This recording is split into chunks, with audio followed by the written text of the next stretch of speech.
Uh, and as Lori mentioned, my name is Pamela Agava. I'm a senior program manager with CSH in the Mid-Atlantic region.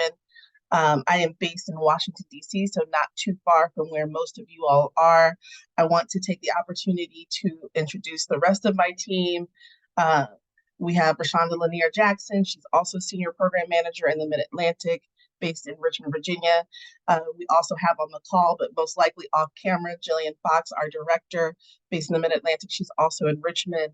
And our team will be supporting the initiatives around training and education for permanent supportive housing around this NOFA and future work that Baltimore City does through DHCD. So if you've never heard of Corporation for Supportive Housing, we're not offended. We don't take it personally. Want to just kind of introduce ourselves and give you an overview of what we do around supportive housing. As our name implies, we are really trying to be a community advocate and a premier partner around supportive housing throughout the country, right? And so we do work in throughout the country in 4 main lines of business: training and education, which is similar to what you'll be taking part of today, right? So presenting best practices, research-backed evidence, knowledge sharing, facilitating peer-to-peer sharing around supportive housing, what's working, what's not working. Policy reform, we engage in systems reform and policy collaboration and advocacy. We also do consulting and assistance with custom community planning and innovation and implementation.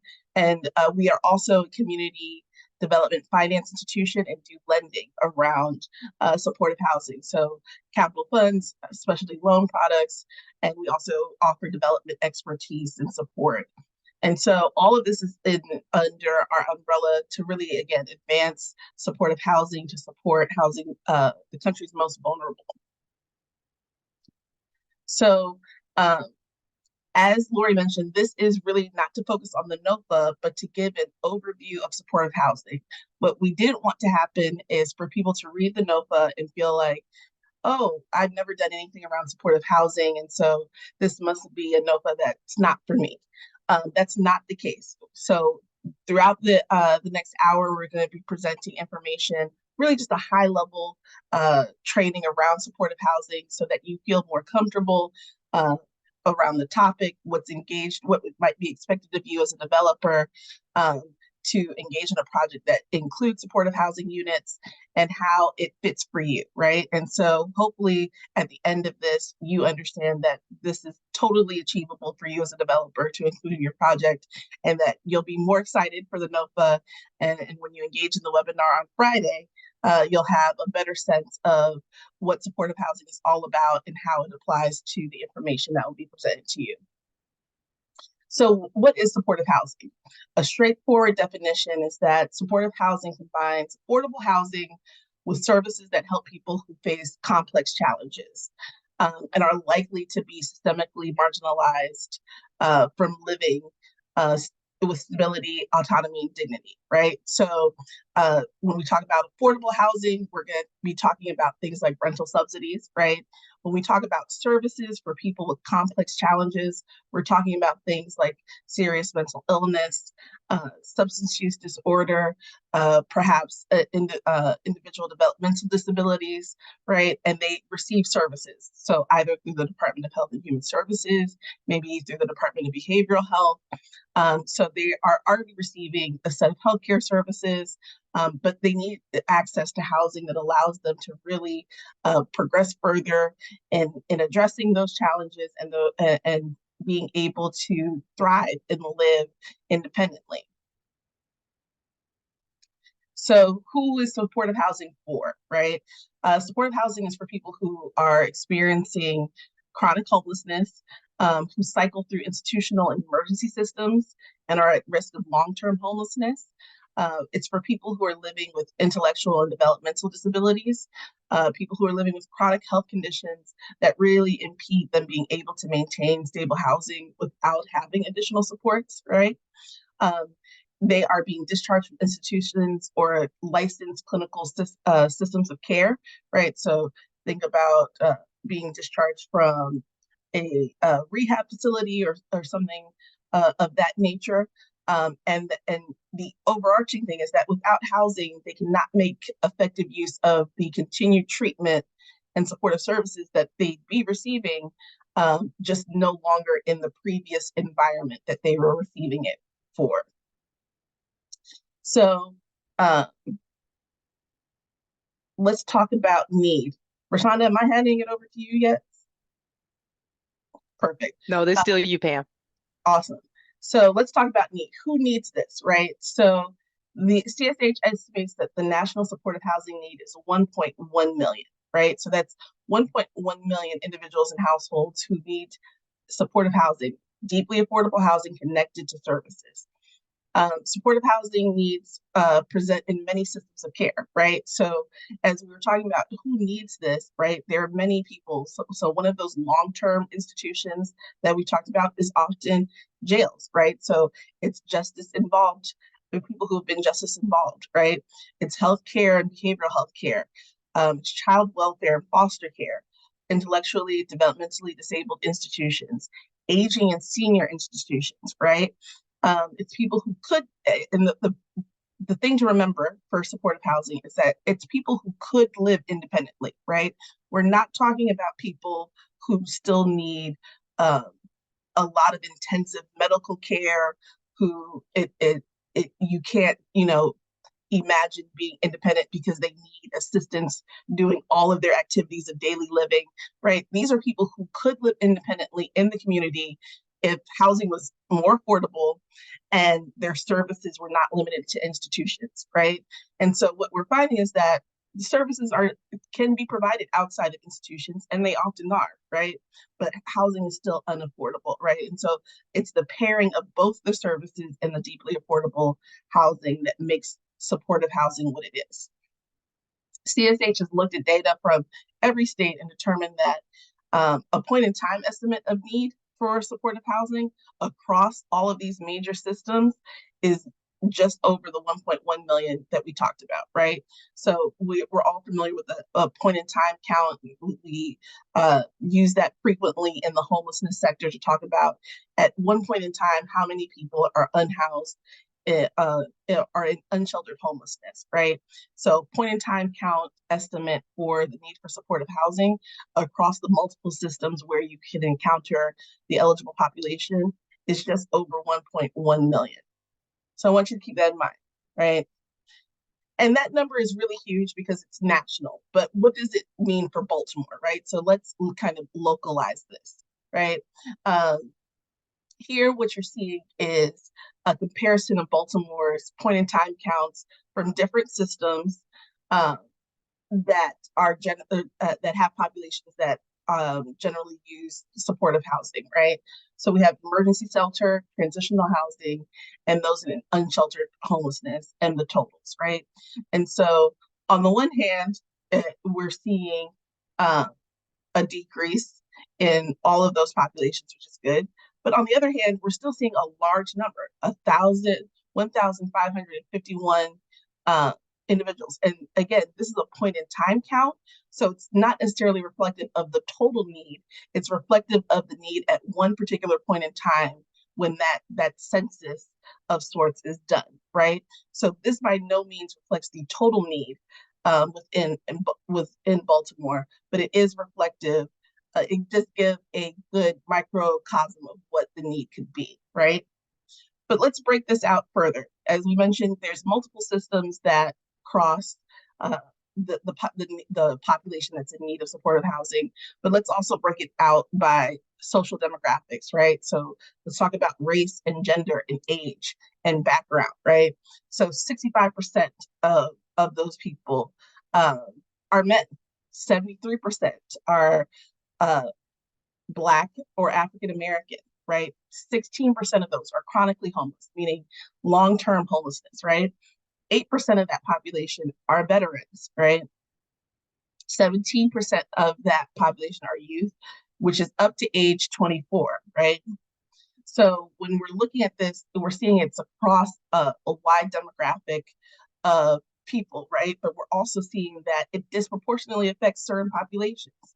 The general population in Baltimore is only 62% Black, and we're seeing that 73% of the people experiencing homelessness in Baltimore City are Black, right? So there's a disparity there. If all things were equal, um, the population of people experiencing homelessness would, who are Black, would match the percentage of people who are Black in the general population.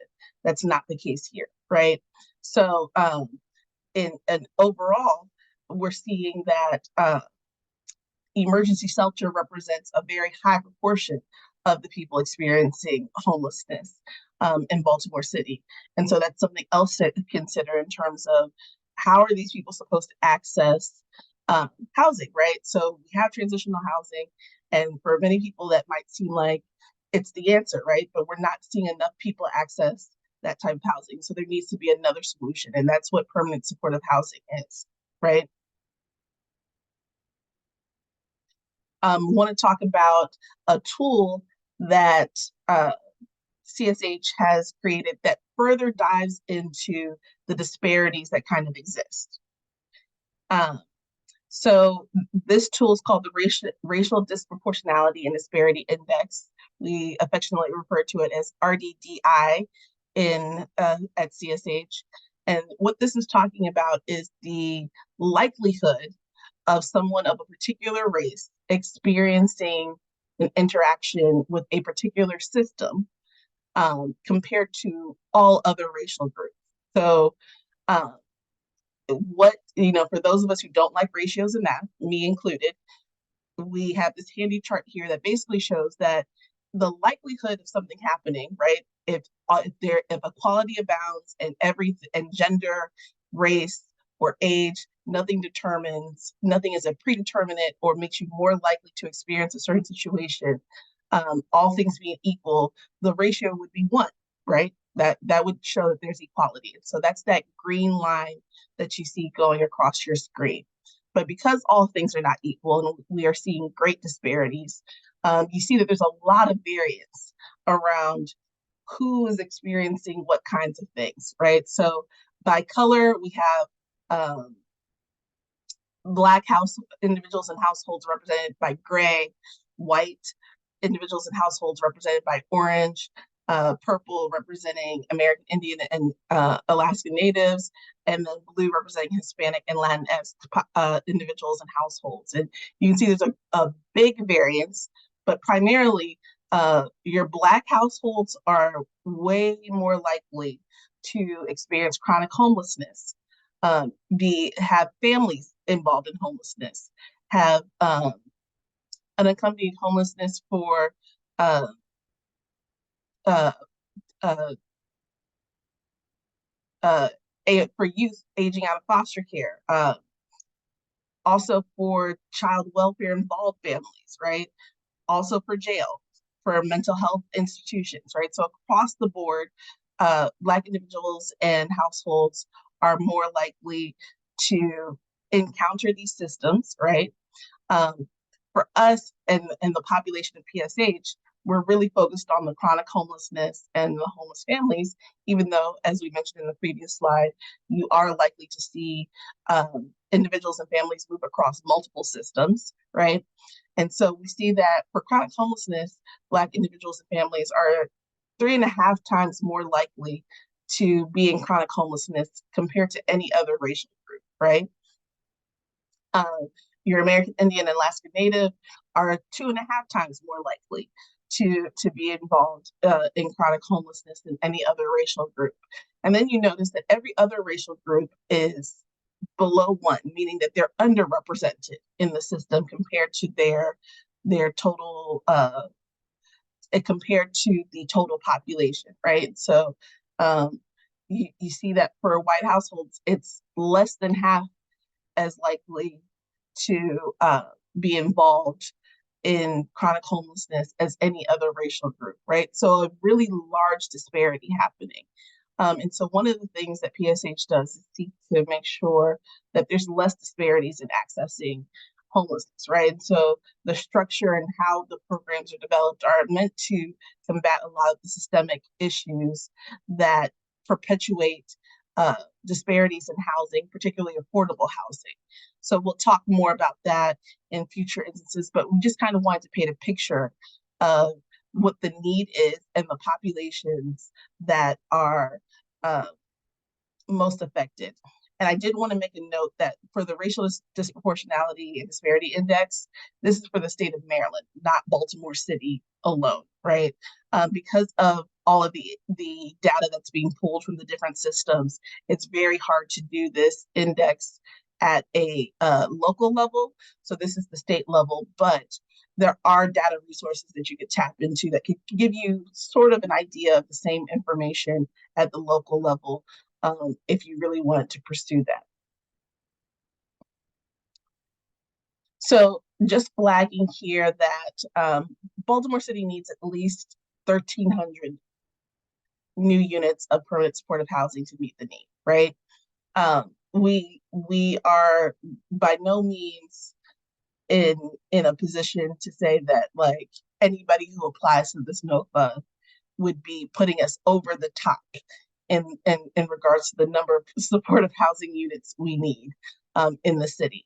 So when we consider that need and consider the viability and now the dedicated funding towards that, this NOFA is coming at the perfect time to make use of the funding that's being dedicated to this population and being able to meet the need that's clearly there and present. So how do we make all of these things work together? How do we make sure that developers and service providers and property managers and all of the different stakeholders that would be involved are ready to kind of come together and meet the need, right? And that's where we find ourselves at this point in time. And I'm actually going to skip over the next slide and kind of jump to the big why, right? The why we're pulling everybody together at this moment, right? Because supportive housing is a key component to the continuum of advancing racial and housing justice, right? We at CSH firmly believe that everybody should be able to access quality, affordable housing, right? Not just because it's the right thing, but because we know it works, right? There's extensive evidence that shows that supportive housing has a positive impact, not just on the individuals who live in supportive housing, who are receiving services and receiving those vouchers, but on the communities as well, right? So highly resourced communities are communities where people thrive, right? And communities where even the most vulnerable can thrive mean that everybody is doing well, right? And for that to really work, we all have a role to play. And so supportive housing pulls on the best resources that exist within the community and pushes them to go even further, which ends up being a benefit to the entire community as a whole, right? And so we just want to keep that in mind as we think about this, right? So again, as a developer here, I'm assuming that most of the attendees here are developers. If you've never engaged in a supportive housing project, everybody here has a role to play, and you won't be expected to do this all on your own, right? And so the idea is that you'd be working with a whole cast of people at the table who are all invested in making sure that there is equity happening within the city of Baltimore. So with this, I'm going to hand it over to Rashonda so she can take you through the key components of supportive housing. Appreciate that, Pam. And so welcome everyone again. My name is Rashonda Lanier Jackson, and I serve as a senior program manager on the CSH team. And so I'm going to talk to you a little bit about key components of supportive housing. And so although there are many models of supportive housing in a wide range of geographic locations, all quality supportive housing includes these key components, and we're going to dive into them a little, but I just want you to keep in mind that most tenants in supportive housing will have had experience with various types of institutional living, including shelters, mental health institutions, jails, foster care, etc. And these institutions can be traumatizing for people. So when planning your project, it is essential that you consider how to make sure your project does not include any rules that are similar to those of when people have been living in these situations. Next slide, please. So number one, supportive housing engages households with multiple barriers. And so that means it's helping people gain access to housing. It is for people who, without services, would not be able to access and maintain housing. And without housing, they would be unable to effectively engage in services. So, populations that fit into this category include those listed here. And compared with other people whose incomes are very low, these persons disproportionately use shelters, emergency health care, and public mental health services. They're often cycling rapidly through various public institutions. And so supportive housing can really break this cycle by providing affordable housing and the services that these individuals or families need to remain stably housed. Next slide, please. And so supportive housing also is affordable. The tenant household ideally pays no more than 30% of their income toward rent and utilities, and they'd never pay more than 50% of income toward housing expenses.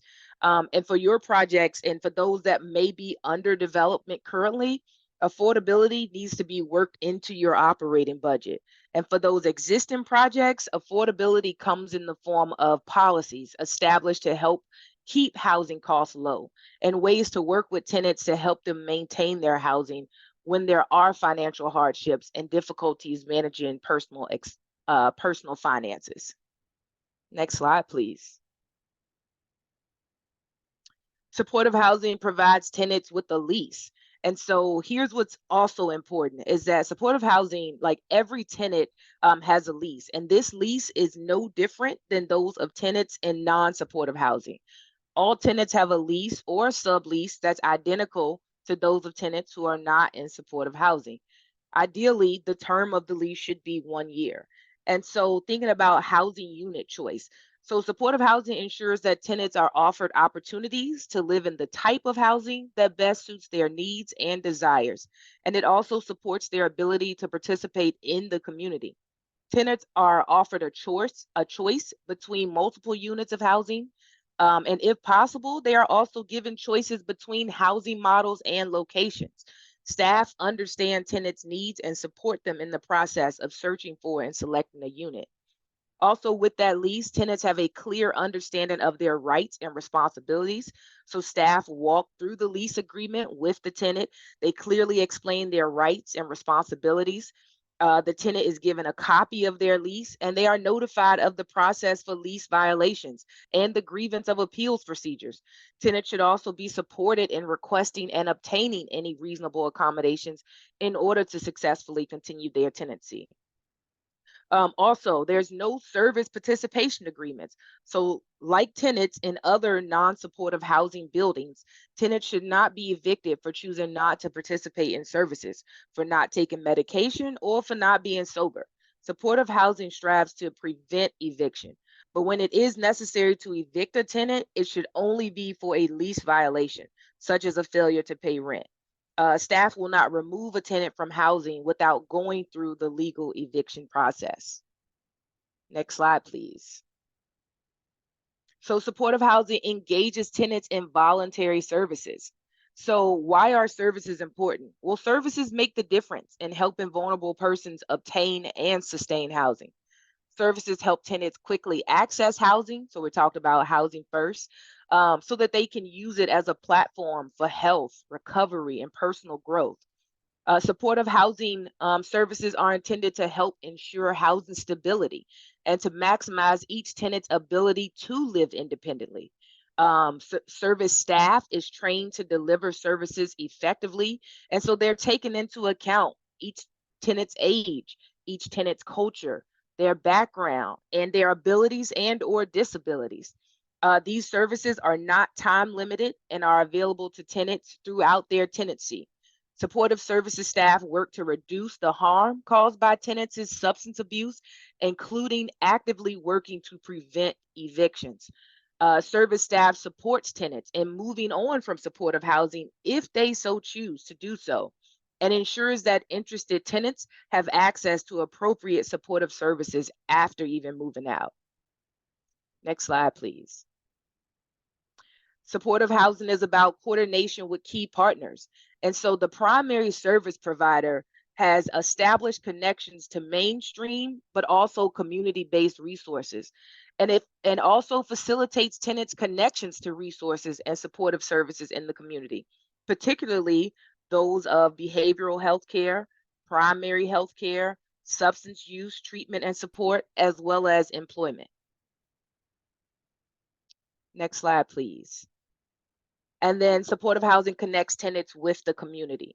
And so one way of thinking about it is like, how are your projects going to help tenants connect to community? So staff will work with tenants to identify community opportunities and relationships of interest to them and ensure that they have support needed to pursue those. Tenants are given information about community resources and activities in conjunction with the move-in process.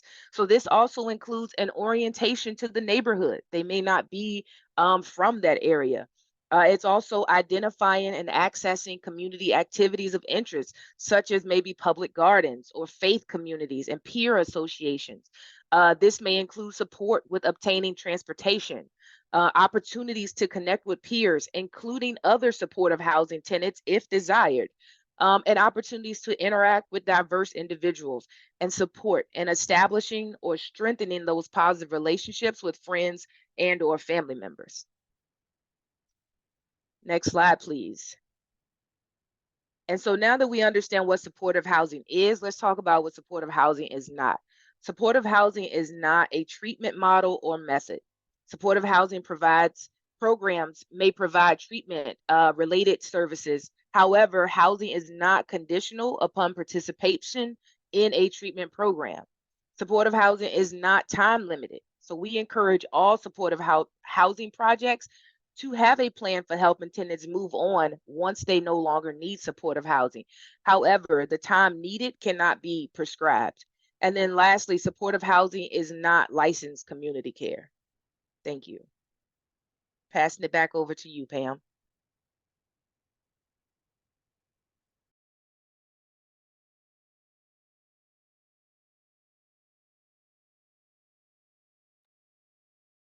You're still on mute, Pam. Oh, thank you. So I'm seeing great questions in the chat. Want to iterate a couple of things, right? You're at a high level. I know a lot of you are asking, how is this funded so that you can tie it to your NOFA? There's a couple of service funding options. We're not going to deep dive into that. This is purely educational and training on what supportive housing is. The Friday session will be a little bit more in the weeds and details of, one, what the funding from the NOFA can be used for in terms of the capital budget, and then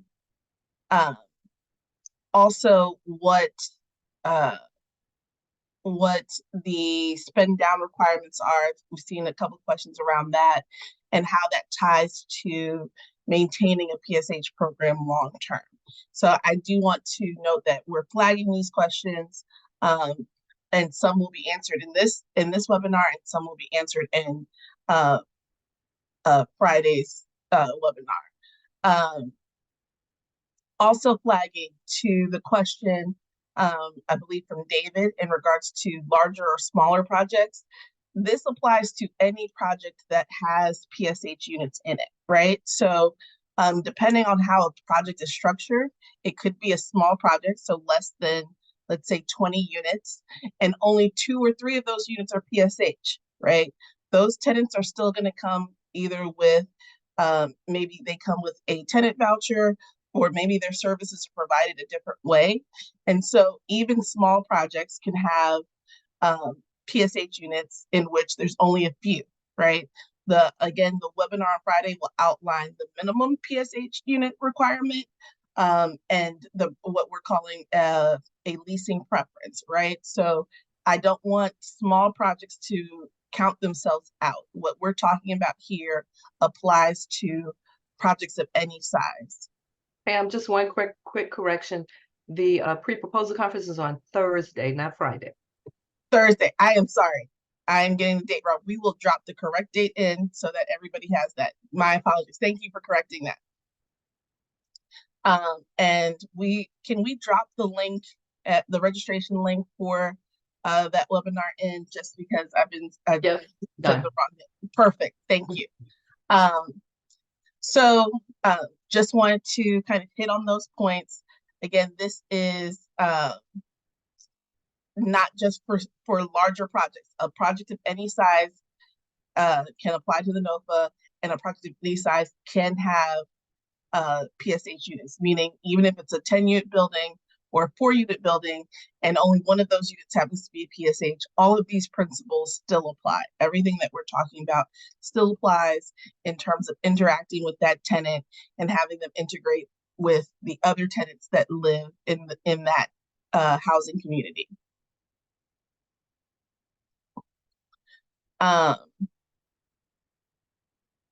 And just flagging this last question that I saw, SROs generally are not considered PSH. They can be done in PSH. It's not considered a best practice for a couple of reasons, right? Because it's not fully independent living. You're still sharing certain common amenities like the bathrooms or perhaps the kitchen, depending on the SRO setup. However, this NOFA could go towards rehab renovation for an SRO if the project was right and the numbers made sense. So hopping back to the presentation, so Housing First. Housing First is a framework that is applied to permanent supportive housing. And we want to talk about the key principles around Housing First, because it is something that a lot of people hear about, but they don't fully understand. And so want to kind of outline the different principles of Housing First. So key principles, it's about quick access to housing, right? So what we mean by quick access to housing isn't, magically making units appear when they're not there. What we're talking about is removing the barriers to accessing housing. So, for instance, I don't know if anybody's ever had this experience, but back in the day in DC, one of the challenges used to be there's a multi-step application process before you could access an apartment, right? It was very frustrating because it was like, I'm filling out the same form with the same information multiple times, right? And till this day, still don't know the reason why they had it that way, right? That's the kind of access we're talking about. What does the application process look like? What are the requirements, right?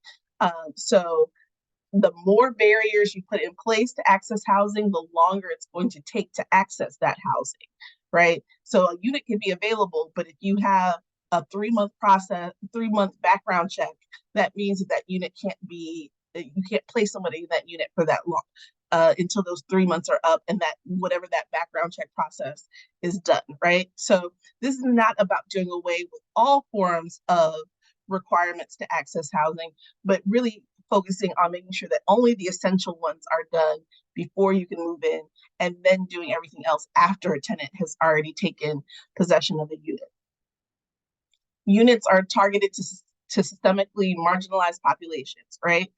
And this means that we're focusing on people who traditionally wouldn't get it, right? So those who do need to have case management or coordinated care, or they need extra support in being able to go through the process of identifying a unit to select, right? So often multifamily buildings are focused on getting people in quickly, that they often only take the people who are easiest to house, right? And that means that marginalized populations are often left in the background.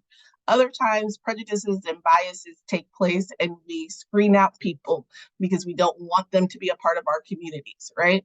And so this Housing First means to take that away. It focuses specifically on marginalized populations to override those biases and prejudices that happen that prevent people from accessing housing. Provides leases and tenant protections. A lot of times we think of the lease only as a tool for the property manager, but as you heard Rashonda say, the lease is also a tenant protection. It tells them about what their process for remediation is, what their process for appeals All of those things aren't. All of those things should be outlined in a lease. And so a lease that only tells you this is how much you owe uh, per month to live in the unit, and this is what I can do if you don't follow my rules, is not truly the lease we're talking about. We're talking about a full-fledged lease that says, hey, these are your rights as a tenant moving into this unit, what you can and cannot do with this space, what you can and cannot do in order if you feel like your ability to inhabit peacefully is violated, right? It's centered on consumer choice, right? So this isn't about saying, oh, we made the east wing of this apartment complex dedicated to PSH, right? Because what if I don't want to live on the east wing? What if I want to live on the west wing on the first floor? Uh, so it's about centering consumer choice, giving as many options as possible, right? We know there might be restrictions based on what is truly available within the market, but giving choices where possible and allowing the tenant to lead this process. It's robust supportive services with assertive engagement, right? At CSH, we like to say that providing services is mandatory, participating in services is voluntary, right? And what that means is, as a service provider, they're continually reaching out and engaging the tenant. And if the tenant decides to pull back for a certain period of time, that's totally okay. They're not at risk of losing their housing. They're not at risk of losing any subsidies that they're receiving that support them being able to be housed. And they're not at risk of losing the ability to participate in services at a later point in time when they're more willing to be engaged. The service provider and all of the other partners that are involved in the support of that tenant will continue to present the opportunity to engage in services as long as the tenant is there. They embrace a harm risk reduction approach, and we're going to talk about harm reduction / risk reduction a little bit later. But essentially, this is the idea that we're not trying to force you to do certain behaviors just because we think that's the right thing to do, right? So we are really calculated about thinking how forcing you to do something can cause more harm rather than move you forward along your process of healing and thriving. Tenancy is not dependent on participation in services, as we talked about.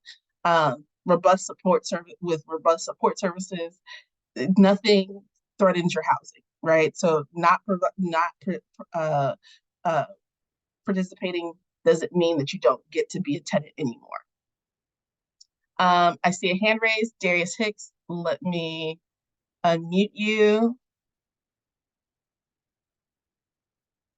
Okay.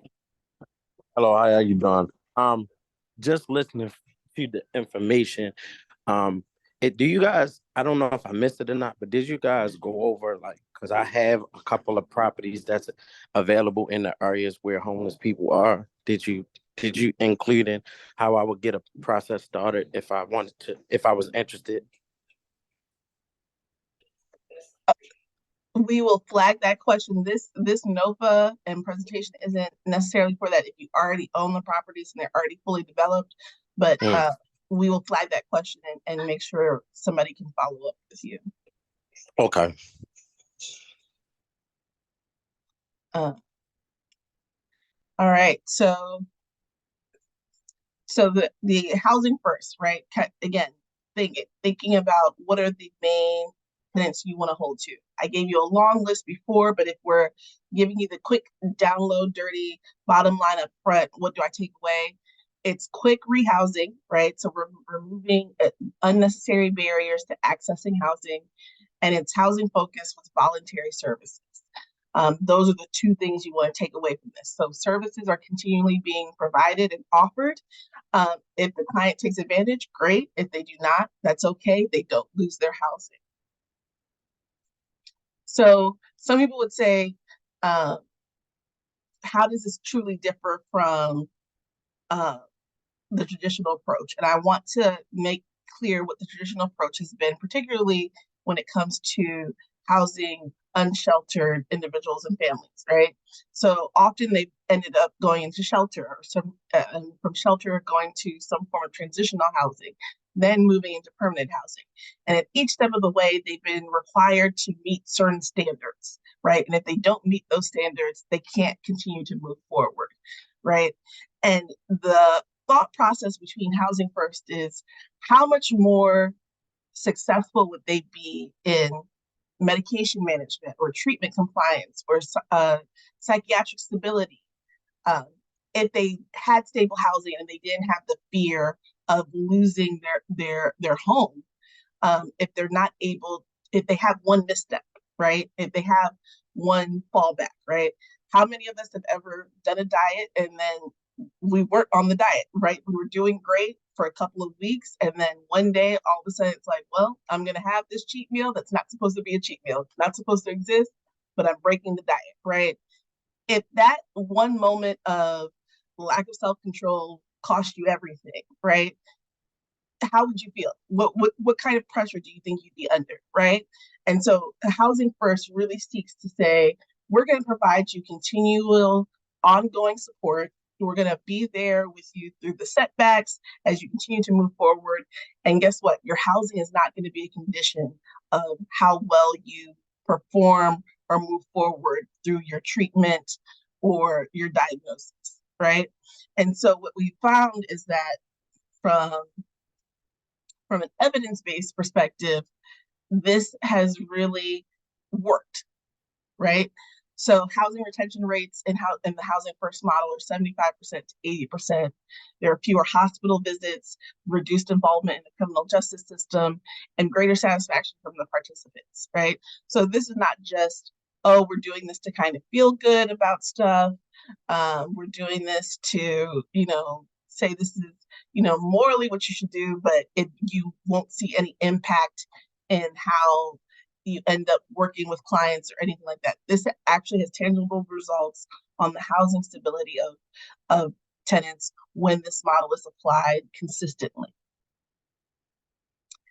Supportive housing is also trauma-informed. And so trauma-informed care is not a new framework by any means, but it's definitely become more well-known, which really thinks about the fact that people have experienced trauma in various different ways, right?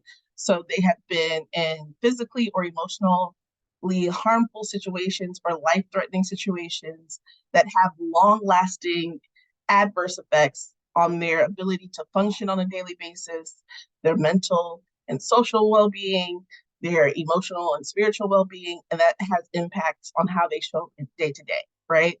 And so how we interact with them is important for a couple of reasons. We need to recognize that they are still dealing with those effects, right? And so because of that, we may need to be more sensitive or more intentional about our approach to dealing with certain situations with those individuals.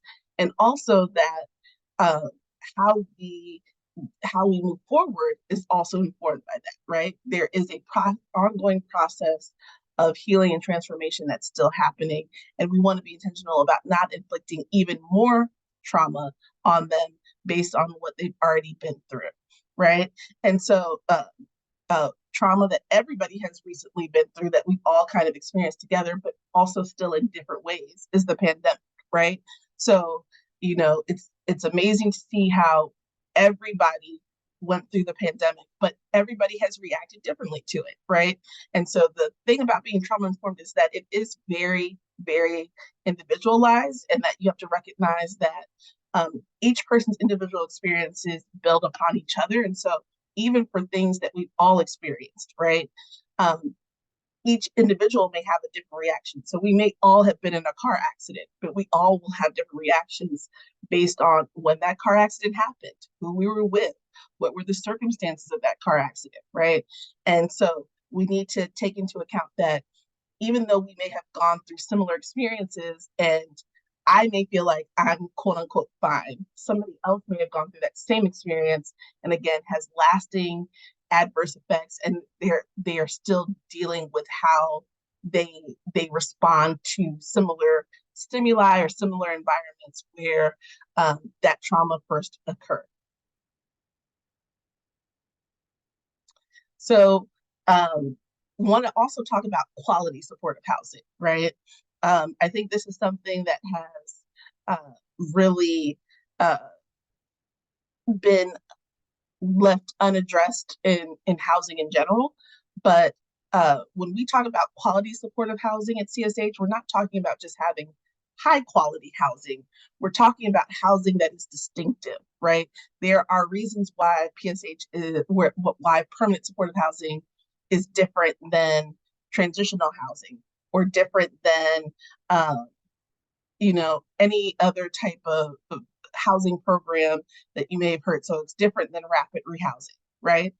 And so what are those differences, right? And at CSH, what we have done is list a set of standards that show why supportive housing is different than other types of housing, and what is employed within this idea of services connected to deeply affordable housing. So those standards altogether are tenant-centered, accessible, coordinated, integrated, and sustainable, right? So this kind of five-pronged circle is really the standards of what makes supportive housing in particular quality, successful housing. And as we talk about this, I was able, while Rashonda was presenting, I was able to go through the chat and just see where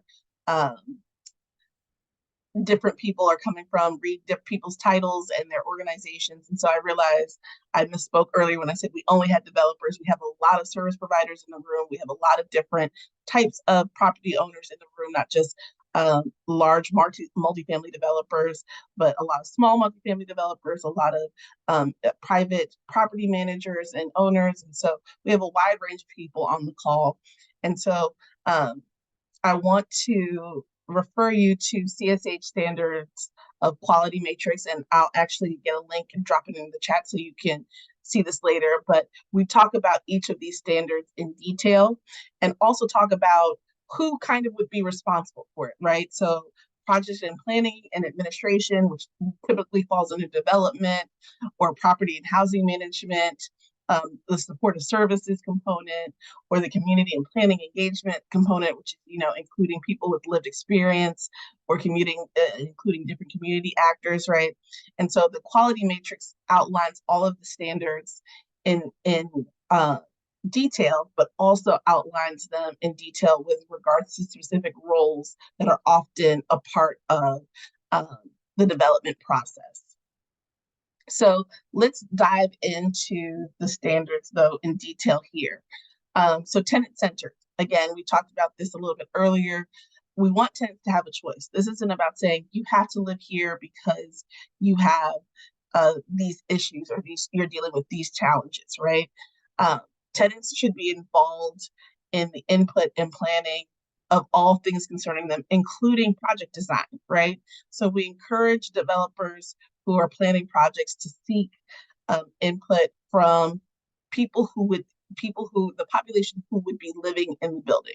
And so when that comes to permanent supportive housing, it's engaging with people with lived experience of homelessness, of chronic homelessness, who have been in shelter, who have engaged in the continuum of care, which is the overarching homelessness system, and getting feedback and input on what they think their housing should look like, right? Staff are willing to educate tenants on rights and responsibilities in terms of living within an apartment community, but they also seek tenant feedback with cultural humility, right? So you may have set certain things in terms of, oh, we think this should be this way, right? We being the property management team, or the development team, or the architect, right?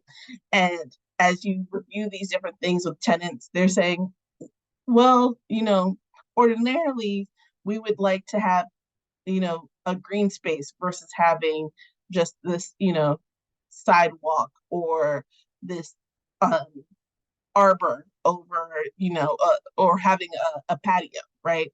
So there's places where you can seek tenant feedback. And when we talk about cultural humility, it's recognizing that, again, people have distinct experiences, and a lot of those distinct experiences are based on the identities that we hold, both known and unknown, right? So presenting as a Black woman, You may assume that you have an understanding of my background, but I am also a first-generation immigrant. I am also a person who went to school outside of America. And so my cultural background is distinctly different from how I may present just physically, right? And so we want to lead with curiosity. We want to lead with checking our biases so that we are willing to ask questions rather than assuming that we know what somebody would say based solely on their appearance or based solely on the little we may know about their cultural background without knowing their whole story. Services, again, you'll hear us emphasize this 1,000,001 times in 1,000,001 different ways. Services are voluntary and they're comprehensive. So again, you're not just talking about one service provider, even though we're saying service provider singularly, we're talking about multiple service providers, and meaning that there's a service provider for case management, right? But then there's also a primary care physician, right? That in its own way, different way, is a service provider. There's also maybe a skill builder.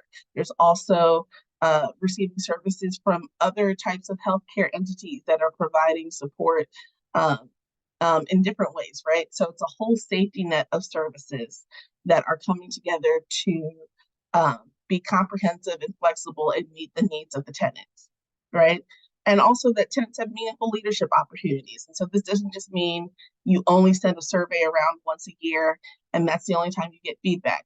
It's things like a tenant council, where the tenant council recommendations get sent to the board of directors or the management company, right?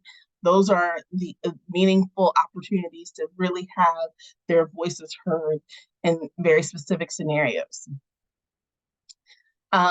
Services are accessible. We talked about this as well earlier, right? So accessible isn't just, is it available?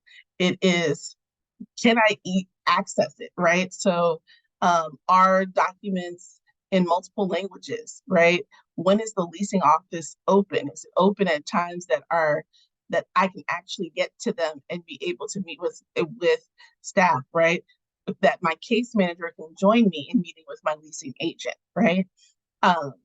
Housing application and screening is a part of the community strategy, right? So it's not just the housing application for the point of saying that this is the type of person we want to live in this apartment community, but this is the type of person we want to live in the community, right? And how are we being inclusive? How are we recognizing all of the different amenities that are available and what types of people would benefit from being included in that? And so what we often say with the housing application strategy is, are you screening in or are you screening out, right? So are you using the application as a way to say, not this person, not this person, not this person, or using the application as a way to say, oh, this person would enjoy living in this community. This person would enjoy living in this community, and then beginning a further additional process of engaging them and seeing what their needs are, what they want, and what they have to offer, and how those two mix to be an ideal tenant within the property. Coordinated. Again, when we're talking about multiple partners, right? We've talked about a lot of different types of partners, right? So we've got service providers, we've got healthcare providers, we've got property management teams that may have multiple different stakeholders involved. We've talked about the developers. We've talked about so many different types of roles. How are we coordinating all of this, right? And so what does that look like? How do we make sure we have formal connections so that we all understand what our goals are?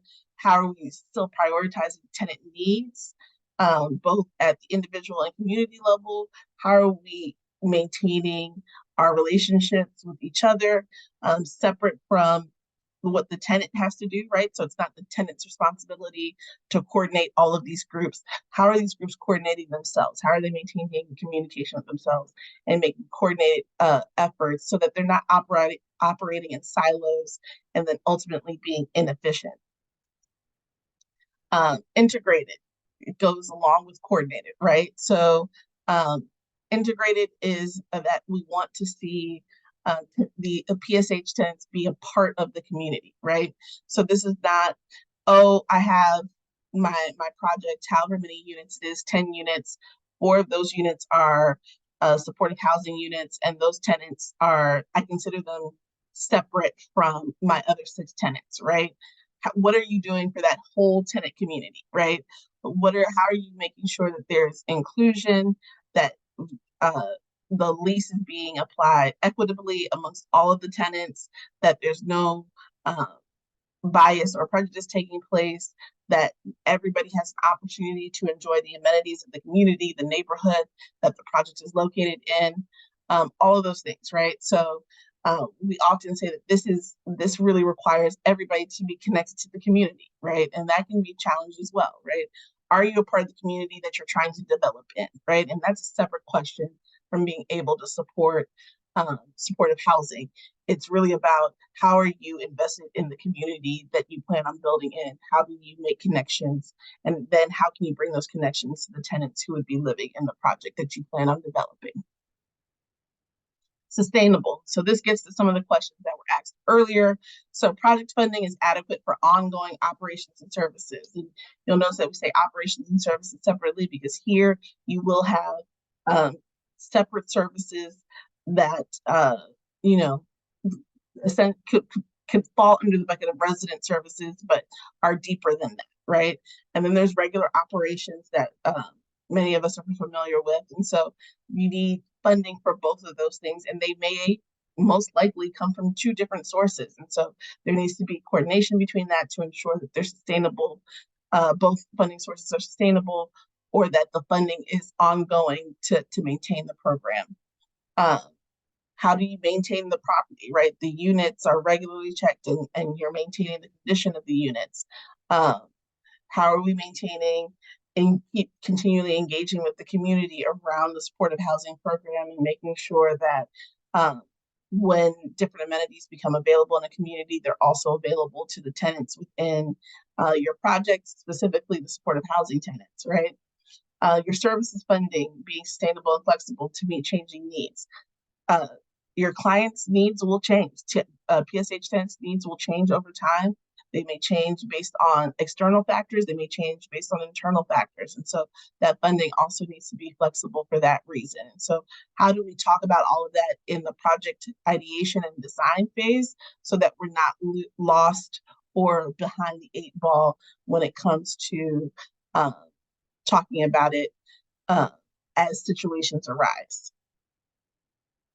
So again, want to point out that these are evidence-based practices within the field.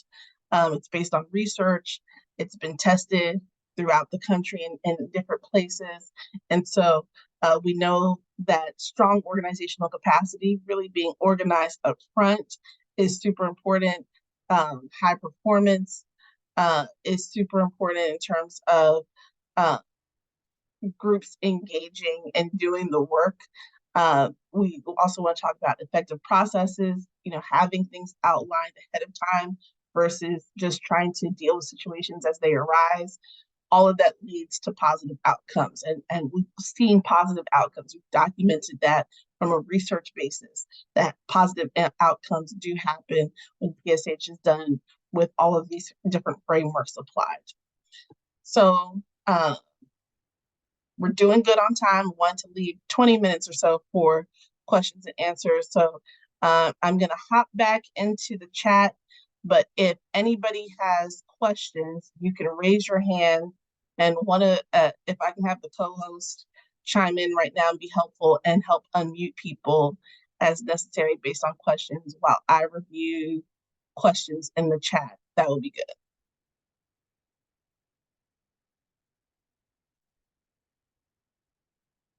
So if you have a question, go ahead and raise your hand or drop it into the chat. The question that I'm seeing frequently is, will this recording be shared with attendees? Yes, it will be on the DHCD website as well as sent out to all participants who registered using the link. Shanae, go ahead. And can someone unmute her, please? Hello, good morning or good afternoon. So for the smaller people like myself, like who doesn't have the developer side of it, but knows the supportive housing side of it because I actually run a residential one now. So I do want to get into a larger scaled one. How do how do we get into that not knowing the developer side lingo or the language? Because I'm listening to everything that you're saying, and on my scale is like, okay, I know the program side, but I don't understand what you meaning by, to acquire the funds or even apply for them on that side. And I know y'all just speaking on a supportive, what it is, and I know exactly what it is. I just don't know how we and like people like me tap into that market. So yes, the part of the reason why we want to have this call is so that there are developers who may not have service providers, right? So this is an opportunity to kind of mix and mingle. At the beginning, we asked everybody to share their name, their title, and their agency. But as we're going through the chat right now, Shanae is lifting up, hey, she's looking for a developer to partner with. If there are any developers looking for different service providers, this would be a time to kind of take down that information. And so we're hoping that we can connect people to help make the opportunity for connections and that people can run with it. But Shanae, in regards to specifically connecting with developers, we will have other funding opportunities where we will provide more opportunities for meeting developers to partner with as you move forward.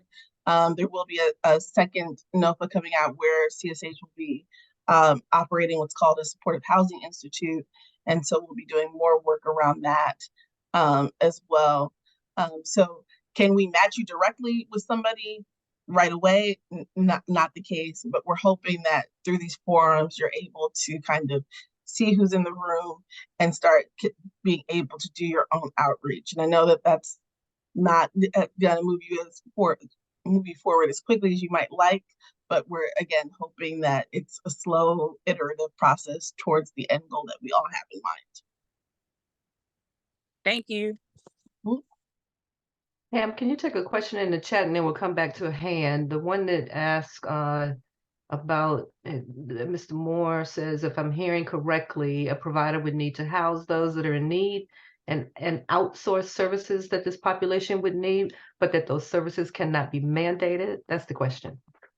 So there's a couple of different ways that you would end up housing being introduced to these tenants. For the purposes of this NOFA and how Baltimore City works, I want to make sure I use the right phrase, coordinate access. Coordinate access is the system through which individuals and families are, there's an intake process and an assessment process to kind of determine what housing services they need. Let me say that, what housing services they may need. So these are individuals and people who are experiencing homelessness, unsheltered homelessness. They may be coming from the shelter. And so coordinate access helps determine, oh, this is a candidate for preventative supportive housing. You may have, as a project, you may have project-based vouchers that you receive directly from the housing authority. The tenant may also have tenant-based vouchers. There's different combinations of how this may happen. And that will be a subsidy towards the housing component. And then on the services side, there's different funding sources directly for services. So that might be through the Department of Behavioral Health, through different RFPs that the city puts out through behavioral health. It may be through private contracts that you have. It may be through philanthropic dollars. So there's multiple funding sources there. And so the goal is to make sure that the funding that you have for services meets or matches the need of the tenants that you propose having within your units. So just at a high level, it wouldn't make sense if you've secured a services funding contract with the Department of Behavioral Health to serve people who have substance use disorders, but all of your tenants are PSH tenants who have serious mental illness. The funding source doesn't match the need that you have, right? And so you want to make sure that there's a match in terms of the need of the tenants who would be living within your building and the funding that you're able to secure. And I see we have a lot of things popping up in the chat. It's going so fast I can't keep up with it. But I do see a hand that I want to. Yeah, I just asked her to unmute. Okay, great. Miss Galloway? Gabernetta? I'm Mr. Moore speaking on behalf of Ms. Galloway. Okay.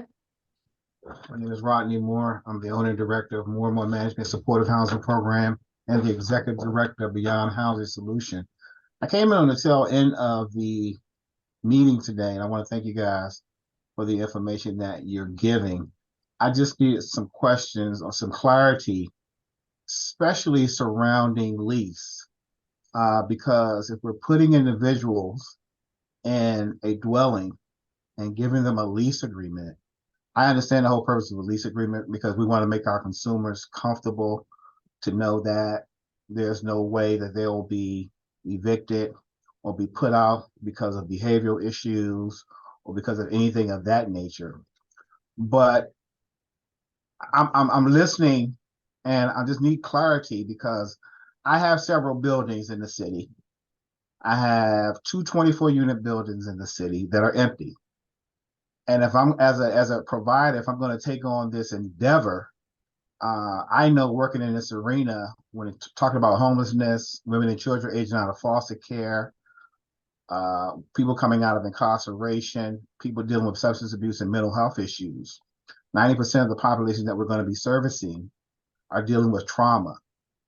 And if I can't mandate them or even reach out to them to get them to engage in these type of services so that we can at some point transition them into independent living. I understand the model first aspect of housing. I understand that in order for a person to feel whole and complete, they need housing.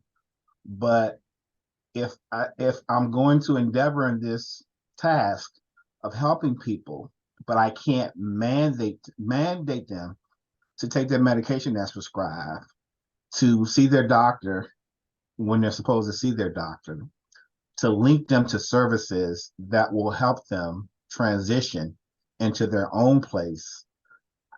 I just need some clarity on, I have partnerships in the city that I work with that provide those services. But at the end of the day, if the individual refuses those services, what mechanisms are in place for providers, landlords, people who do real estate that are going to be providing these services? What's the contingency or what's the buffer that's in place to address the needs? Because ultimately, if the needs aren't being addressed, then we're stuck at the same situation of trying to transition these men and women into self-sufficiency and independency. And this is a great opportunity for everybody that's on this call to engage in. But at the end of the day, if Maryland is a different state, Maryland is a lot different than any other state that I've been aware of or that I've been participating in. And what we found out in the past, we had a partnership with Ready by 21 through the Department of Social Services, where we housed over 100 people in apartments. Same model, same way of doing things. And we lost that contract simply because these individuals were coming out of foster care. They wasn't given the necessary tools while they were in foster care. So you were dealing with some behavioral issues that weren't being addressed because they refused to get services. And at the end of the day, the provider or the landlord was left holding the bag because individuals refused services. So can you give me some clarity on that? I just need some clarity on what you mean by holding the bag. Like what damages or risk are you saying that you're encountering?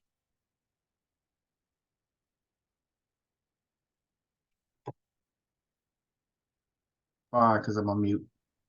Okay, I'm off of mute now. The challenge is for now. Let me give an example. I have a woman that was referred to me from Annapolis. She has 10 children, and she needed housing. Against my better judgment, I put her in a house by herself with her 10 children. And according to the partnership that I have with Annapolis, they have peer advocates and other organizations that are supposed to be coming in and providing additional services to her. She hasn't been with me that long, maybe a month and a half. We're talking about a woman who has 9 to 10 children, and her only source of income is through social services. So if I wanted to transition her to, say, 6 months from now, a year from now, 18 months from now, get housing through Section 8 or HUD or subsidized housing, she doesn't have any skills.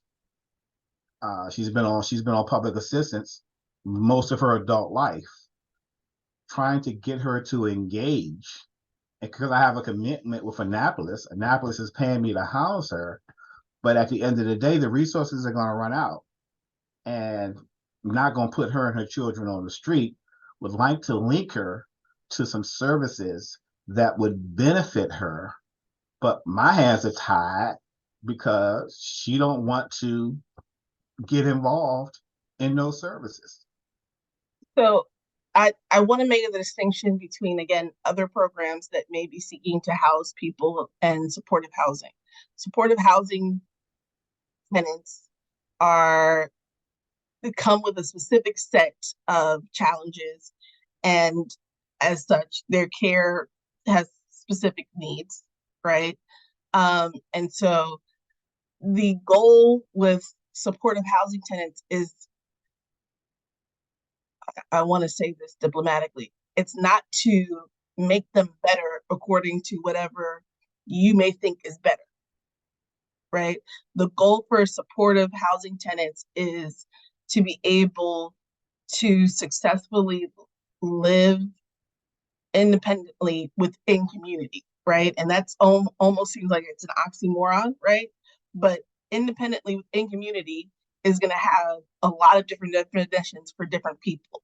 And the services that they need to do that are going to be different, right? So it doesn't mean that they ever get off of having subsidized housing. We know that as housing continues to increase, for some people, the barrier of employment is not going to be able, they're not going to be able to be employed at a level that supports market rate housing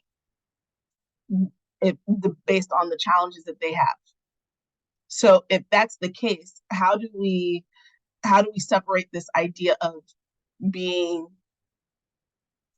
independent, or independence being the only definition of independence being I'm financially responsible for myself? That's not what supportive housing is about. Supportive housing doesn't say that you ever move on from having services, or that you ever move on from having subsidized housing.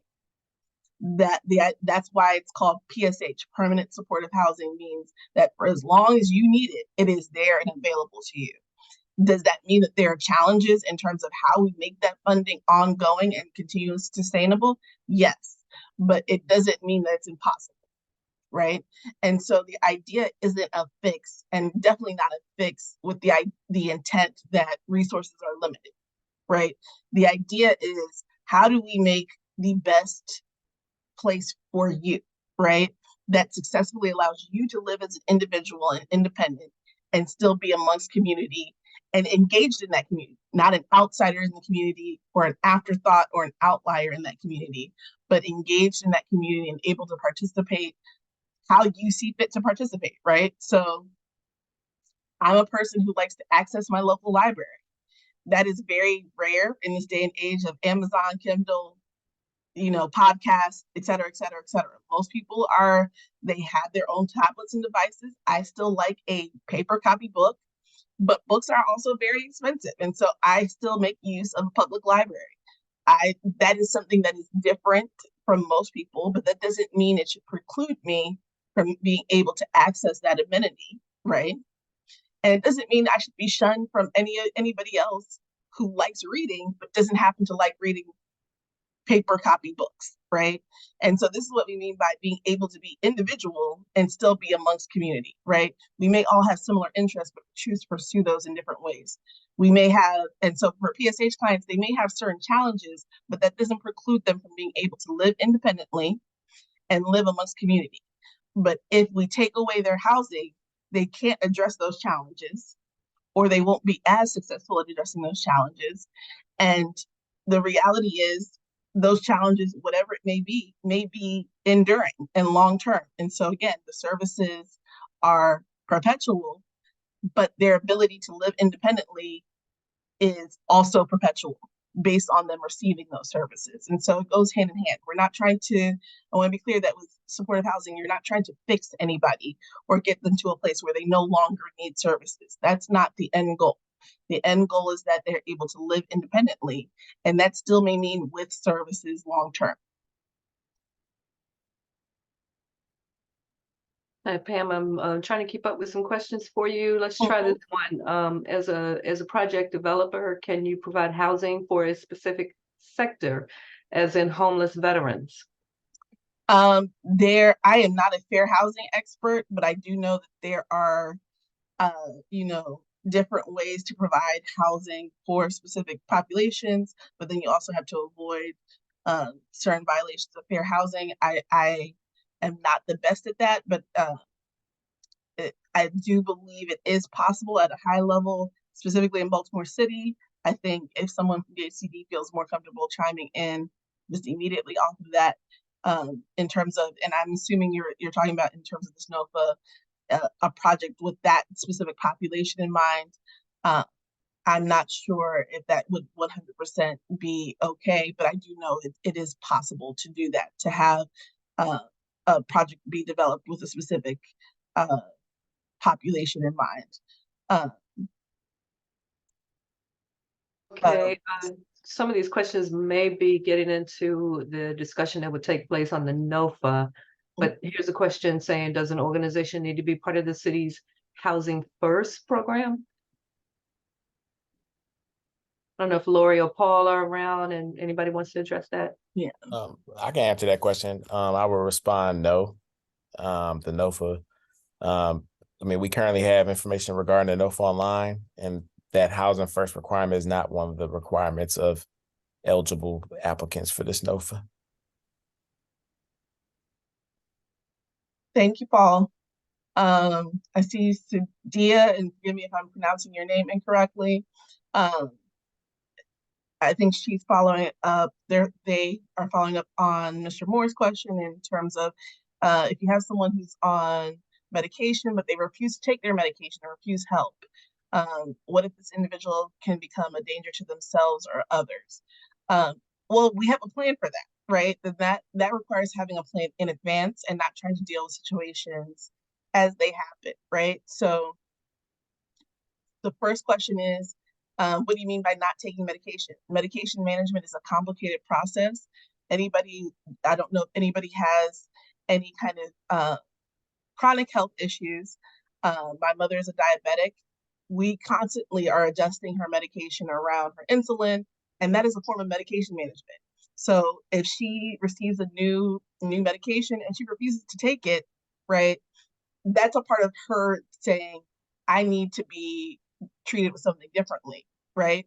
And there's an impact to her physically that happens. And it's the same thing with psychiatric medications, right? If I've taken it and I don't like the results, I'm going to stop taking it and go back to my doctor, right? But in the meantime, while we're trying to find out what I can take, there may be challenges, right? And so what kind of process do we have in place so that, one, there are relationships where that tenant feels comfortable saying, I'm not just not taking this medication. I'm not taking it for these reasons. And you may not agree with those reasons, but one, we have a relationship where you can be aware. Two, you're aware that this is about to be a process. And three, we can set up safety rails together, right? Rather than you trying to figure out how to either confine me or force me into behaviors that you think would be best, right? The second thing I would say to that comment is, what does danger mean, right? We often say we're in danger, but sometimes what we really mean is that we're uncomfortable. And so we have to really define those two things very carefully, right? Define danger and define risk, define being uncomfortable. And then we have to have a plan in place for what we do, right? So what is the plan? Who do we call first? Who do we call second? Who do we call third, right? No one by any means is saying that we want to keep tenants who are physically threatening other people's lives, right? That are becoming mortal danger to themselves or the tenants around them. That is not what we're implying here. But what we are implying is that we do need to do extra work in order to make sure people feel welcome into a community, that they feel included, and that we're not escalating situations just because they don't follow a certain, right? And so there are outliers. I wouldn't even say that those cases are the norm. I would say these cases are the outliers where a tenant could be a danger to themselves. And there is a process that we can talk about in detail in terms of best practices around that. But the reality is most cases fall within the spectrum of, because of lack of planning on how to deal with certain scenarios and situations, we end up escalating what could have been handled very easily into a major situation. And I love to see everybody sharing their information. And the needs that they're looking for. So the funding application for developers only. It's for anyone who's seeking to create a project, a development project. And so it could be your first project. You could have done several projects before. In terms of a behavioral health program applying, the goal here is to actually develop a multifamily building that has units of housing. So if that behavioral health entity is ready to engage in that process, then they could definitely apply. Otherwise, it sounds like they may be better suited to partner with a developer who's more familiar with the process of actually building multifamily units, and partnering with them to provide the services or engage with them around the design of the project. Developer, are you speaking only of investors that rehab, rehouse, or Andrea Scott, if you could provide some clarity to your question, I'm not sure I fully understand. And then is there an expected timeline from funding until when the property is available for lease? That I think is a NOPA question that will most likely be answered on Thursday's session, and not something that we'd be answering here. And with that, let me make sure I put that information up. I updated the information so it's correct here. And I think somebody dropped it into the chat. Hopefully it can be dropped in again. Thursday session will go into detail around the NOFA specifically, the timeline, and the all of the pertinent information specifically to the NOFA and more of the development sense. Andrea, I am looking for you, and as soon as I find you, I will ask you to unmute. Here we go. Hello. So Hello. what I was just asking is the funding only for like people that rehab the houses or whatever, or as a realtor, or we have a realtor, can they still find housing that is available to put out for the population and get them placed into the housing, or is it only for people that rehab, flip, things like that, or fix houses? So yes, this would be for building or rehabbing a multi-unit housing building. Okay, so as such as an apartment building and make them, okay. Mm-hmm. That's what I was wondering. Okay. Mm-hmm. Thank you. No problem.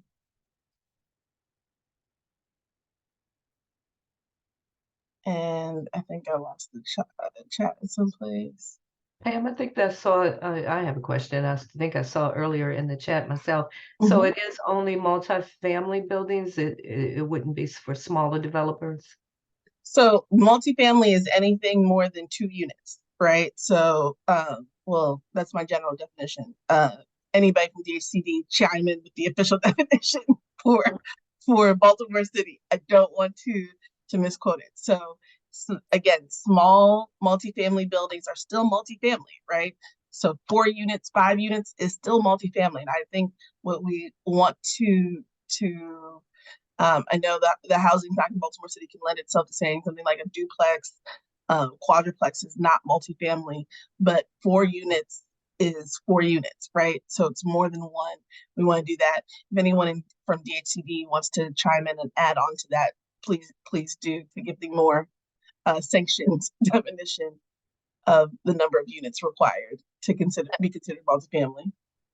And since I am from DHCD, let me just clarify, I handle communications for DHCD. I don't do development, so that's one of the reasons why I am trying to get clear myself. But if Paul or Lori are here, they would know better than I. Paul's here.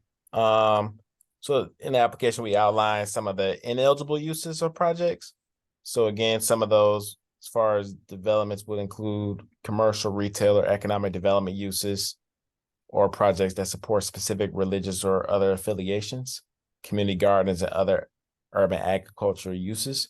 So to answer that question, so again, any projects that's for rental housing that's not, say, any home ownership related projects, anything related to multifamily. So again, more than one unit projects are eligible. Rental, that is. Thanks, Paul. Thank you, Paul. You're welcome. And Callie Holt, I think you can come off mute now.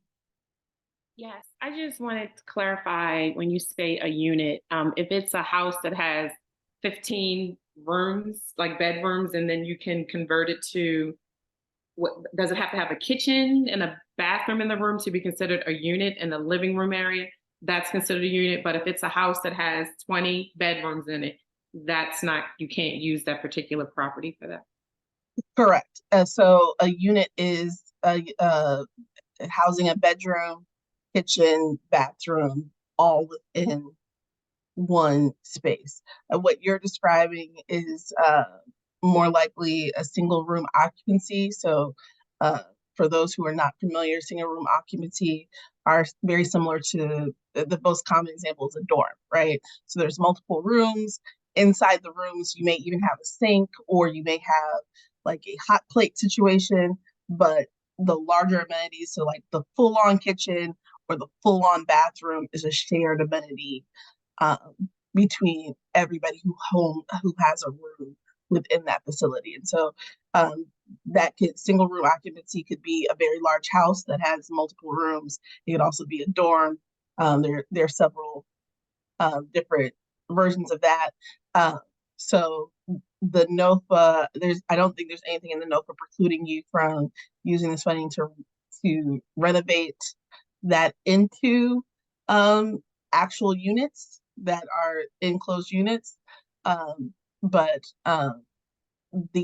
what you're describing, Callie, as by itself would not, the single room occupancy would not be what we would consider for PSH.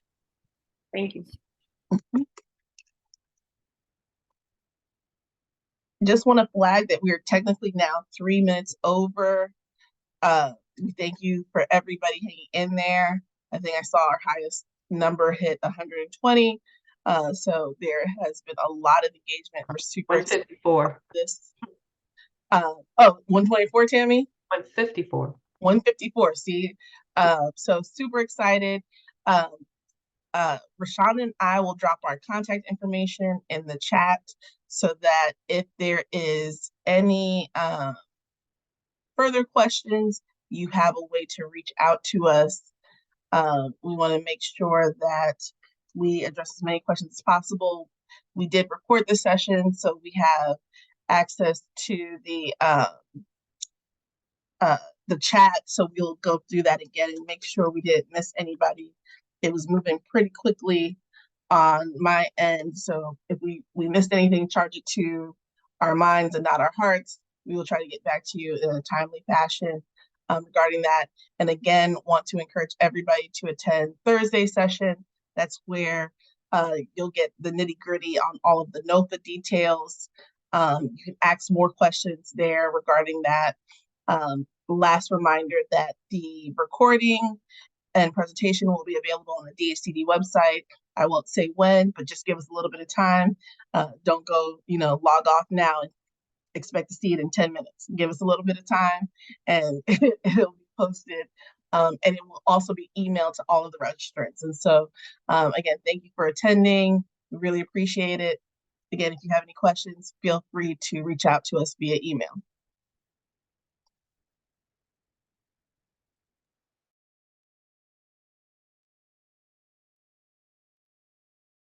Thank you very much. We're going to stop the recording and end the meeting now.